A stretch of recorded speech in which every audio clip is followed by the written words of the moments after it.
So good afternoon from Lomé, the capital of Togo in Western Africa. First of all, we apologize. We tried to go live on Facebook, but unfortunately the internet connection here is not fast enough.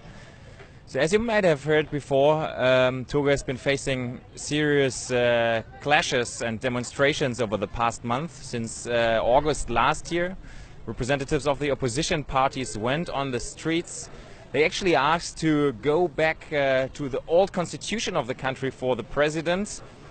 But their main demand is basically for the president to limit his presidency to 2 terms. So you might want to recall that the same family here in Togo has been running the country for already 50 years.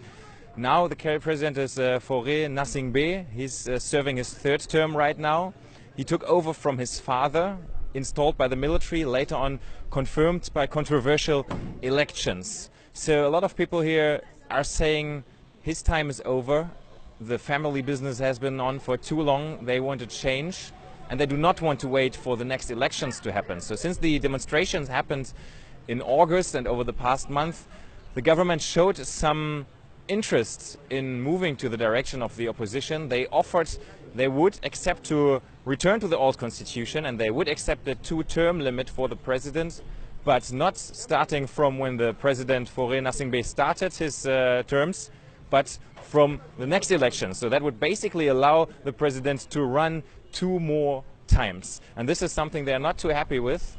Early this year, the president of Ghana, Nana Akufo-Addo, decided to mediate in this crisis and talk to both sides. But so far there has been no outcome. Because of the mediation process, the opposition decided to stop demonstrations for about a month. This week they decided to start it again. First time was on Wednesday, but the government said, no, you're not allowed to demonstrate, you're banned to demonstrate. And since Wednesday there's heavy police presence and military presence off the streets, not only in the capital Lomé, but also in other cities. And Wednesday the police made a lot of arrests. People were taken who tried to protest. Thursday, therefore, the opposition people decided not to demonstrate. They asked their supporters to stay calm for the moment. But today, Saturday, they scheduled another protest. They said it will be much bigger than before. But you can also see a much heavier police and military presence on the streets right now. We are right now in front of the house of one of the major opposition parties in the country. Let me show you here, the CDPA, where representatives of the 14 opposition parties are meeting currently. And what you might be able to see over here is military presence, heavy military presence. Just 5 minutes ago, they started shooting tear gas because, according to them, close to the house, some supporters were gathering. From what I have seen, it was really a small amount of people, maybe 20, 30. There was no visible demonstration. People were not shouting something or doing anything. But the military was just teaming up and started to shoot tear gas and then started to follow people, trying to arrest them. We haven't seen any arrests right here, but what we have seen was arrests earlier inside the town. As I said, there's no massive protest, anything like that, but there are small groups of people moving around. Some of them started blocking the streets. They put stones and barriers on the streets so cars couldn't pass. And we talked to some of those young people who did that, and they said, well, if they do not allow us to protest peacefully, this is what they get in exchange. This is our only way to make our voices heard. And then we followed some of the policemen who were basically going from house to house partwise, looking for those protesters who then tried to run away.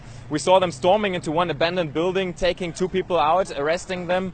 The people said, we didn't do anything, we were just here, and suddenly the police came and they were taken along on police trucks. So of course there's a certain fear amongst people who are demonstrating, because they are fearing that they will just be taken away, they will end up in prison. And there's a number of people who have been in prison for weeks, sometimes even months. Nobody knows why. There was no court hearing or anything like that. So people are really scared of being arrested here. So let us just have a little walk and see what happens now. Because you can see on this one corner of the street there's police. Over here at this petrol station, the military people.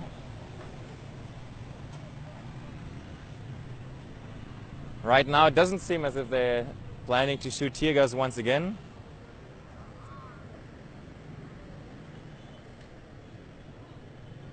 Seems they're driving off, but they've been doing that for a while now, driving around the building of this political party here.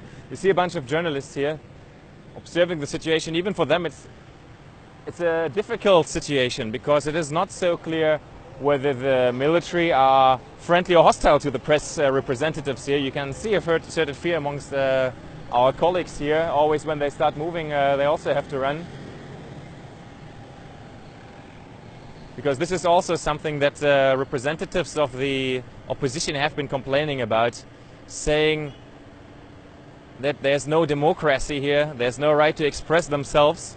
Although things have improved since the death of the former president and when the son took over, a lot of people say, well, there are slight improvements in the freedom of speech, but they're far away from a real democracy, according to some representatives of the opposition here.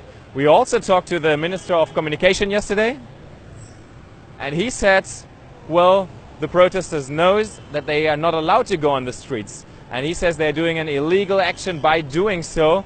He advised them to go to the courts, to ask the court for a decision for them to go demonstrate again. Until that is not done, the security forces will keep on blocking those demonstrations. But the opposition people, on the other hand, keep on saying that they cannot expect a fair court hearing. So let us move inside the building of the opposition party here. Let's try to see if we can find one of their representatives to talk to us about what's going on here. So this is the lady we hopefully can talk to now. Because after, let's say, almost two months of negotiating, we can notice that the government looks like not taking in account our concerns. What we are asking for, you know that we are asking for the return to our constitution, which we voted for in 1992. And we want it because the constitution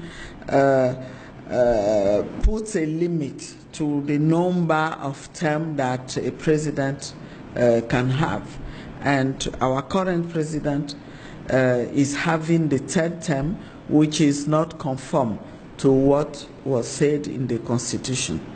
So we want the Constitution to be back so that we can solve this issue, so that we can get a chance to change the regime. You know that we have had the same regime for more than 50 years, and it's too much.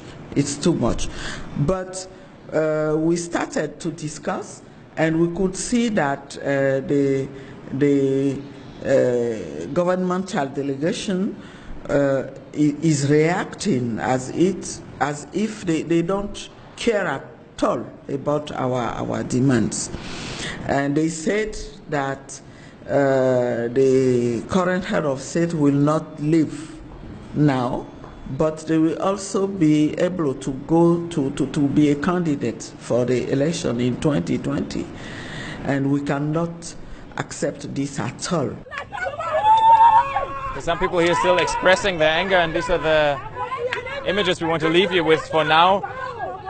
They still developing, but for now this is all from our update here at DW Africa on Facebook. Thank you very much for watching.